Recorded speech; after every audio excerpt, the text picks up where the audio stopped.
ભારત પાકિસ્તાન યુદ્ધને લઈને કચ્છ જિલ્લો high alert પર મૂકવામાં આવ્યો છે. કચ્છના સરહદી વિસ્તારના ધાર્મિક સ્થળો પણ બંધ કરવામાં આવે છે. લખપતના નારાયણ સરોવર ધાર્મિક સ્થળ પ્રવાસીઓ માટે બંધ કરવામાં આવ્યું. મંદિરની બહાર ચુસ્ત બંદોબસ્ત ગોઠવી દેવામાં આવ્યો. જરૂર પડે ગુજરાતના સરહદી જિલ્લાઓ લશ્કરને હવાલે કરવા માટેની ગતિવિધિ તેજ બનાવવામાં આવી.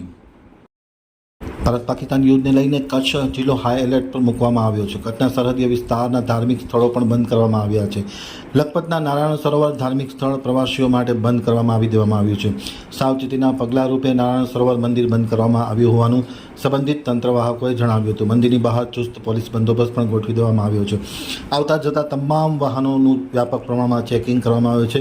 જાણકારી મુજબ ગુજરાતના જે સરહદીય જિલ્લાઓ છે તે લશ્કરને હવાલે કરવા માટેની ગતિવિધિ તેજ બની છે અને જરૂર પડીએ સરહદીય જે જિલ્લાઓ છે તેને લશ્કરને હવાલે કરી દેવામાં આવશે તેવી પણ ગતિવિધિ તેજ બની છે.